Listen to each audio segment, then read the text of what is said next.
Solo esto. La escarcha era muy abundante esa noche. Cubría los setos y blanqueaba la hierba de los campos de manera que casi parecía que hubiese nevado. Pero la noche era clara y hermosa, las estrellas brillaban y la luna estaba casi llena.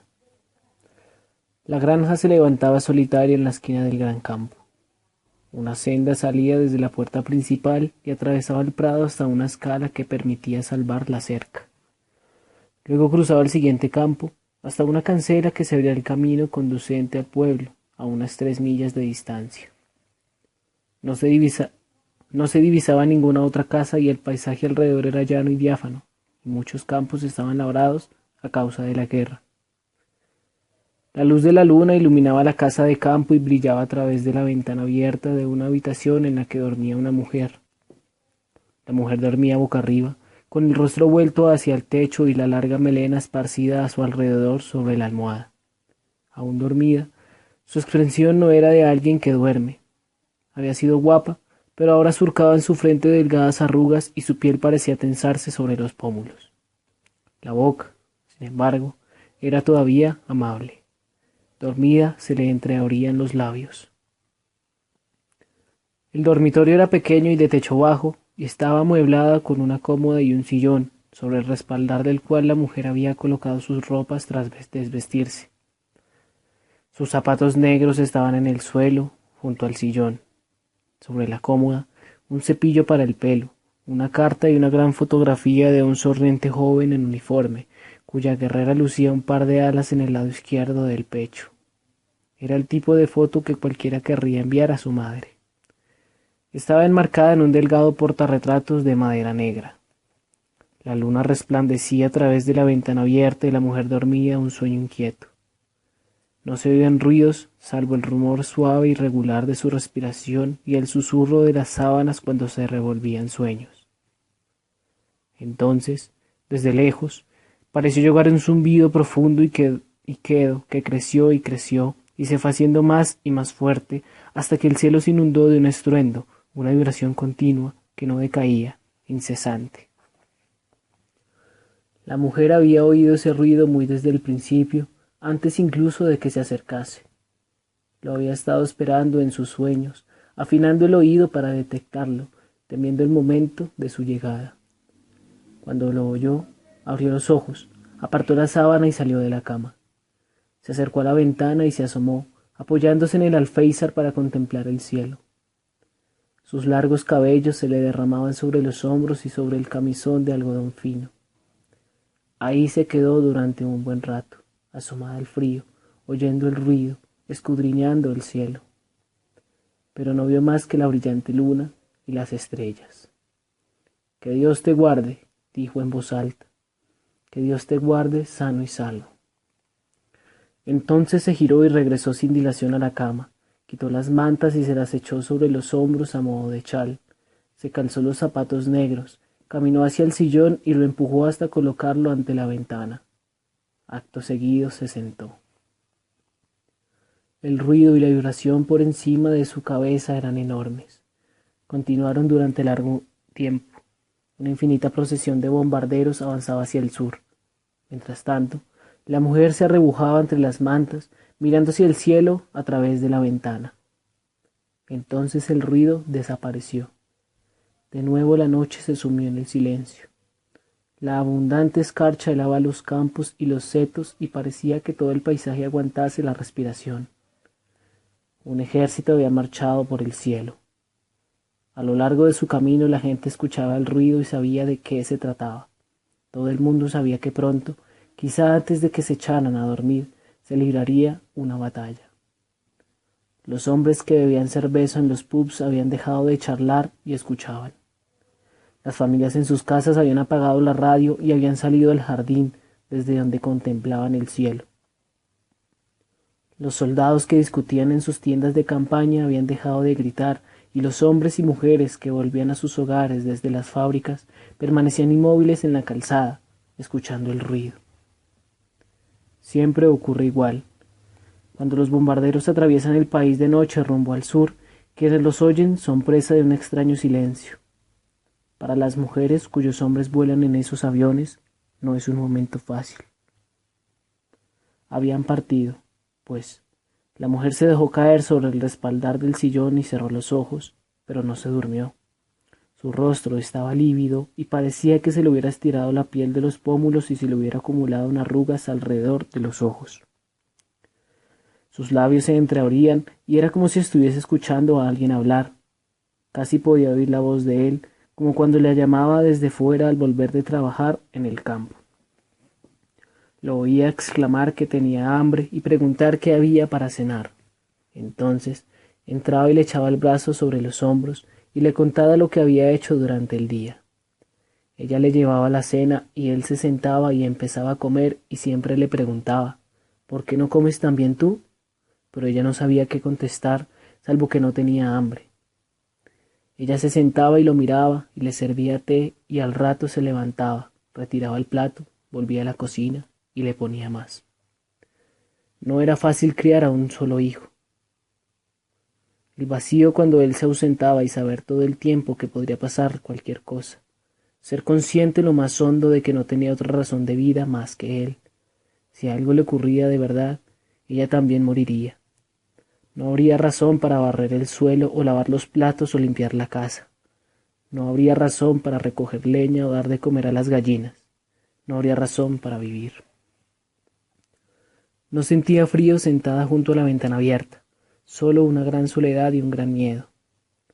El temor se apoderó de ella y creció hasta que no pudo soportarlo, así que se levantó de la silla y de nuevo se asomó a la ventana para mirar el cielo, y la noche perdió su hermosura. La vio entonces fría y clara y muy peligrosa. No vio los campos, ni los setos, ni la alfombra de escarcha que cubría el paisaje, solo las profundidades de la bóveda celeste y el peligro que acechaba. Se dio la vuelta lentamente y se volvió a dejar caer en el sillón. Ahora la embargaba el miedo. No podía pensar más que en verlo otra vez y estar con él, en verlo de nuevo en ese instante, porque al día siguiente sería demasiado tarde. Descansó la cabeza contra el respaldar del sillón y cuando cerró los ojos vio el avión.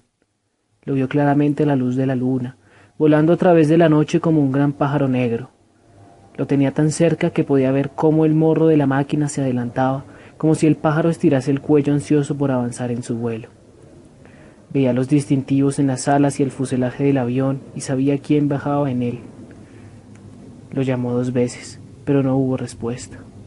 Entonces el pavor y la añoranza crecieron en ella al punto de no poder soportarlo, y la llevaron en volandas a través de la noche y sobre los campos, hasta que estuvo con él, a su lado, tan cerca que podría haberlo tocado si hubiese alargado la mano. Estaba a los controles, las manos enguantadas, enfundado en un grueso traje de vuelo que le hacía un cuerpo amorfo, el doble de su tamaño habitual. Su hijo miraba justo al frente y observaba los instrumentos del panel, concentrándose en lo que hacía en ese momento, sin pensar en otra cosa que no fuese pilotar el aparato. Entonces lo llamó otra vez y él la oyó y miró alrededor y, cuando la vio, sonrió y alargó una mano y la tocó en el hombro. El miedo y la soledad y la añoranza desaparecieron, y ella fue feliz. Pasó largo tiempo de pie tras de él mientras pilotaba el avión. Cada tanto, él se volvía y le sonreía, y en una ocasión le habló, pero ella no le entendió por el ruido de los motores. De repente señaló algo a través de la carlinga del avión y ella vio que el cielo se había llenado de haces de luz. Había cientos, largos dedos de luz blanca que recorrían perezosamente el cielo, balanceándose de un lado a otro, moviéndose al unísono de manera que varios de ellos alumbraban un único punto y tras un momento se separaban y coincidían de nuevo en otro punto, escudriñando sin descanso la noche en busca de los bombarderos que avanzaban hacia su objetivo. Tras los focos vio el fuego antiaéreo que ascendía desde la ciudad en espesas cortinas multicolor. El destello de los proyectiles al explotar en el aire iluminaba el interior del bombardero. El hijo miraba hacia adelante, concentrándose en el pilotaje, haciendo heces entre los haces de los focos, directo hacia la cortina de ese fuego antiaéreo, y la madre observaba y esperaba y no se atrevió a moverse ni a decir palabra, no fuera a distraerlo de su tarea.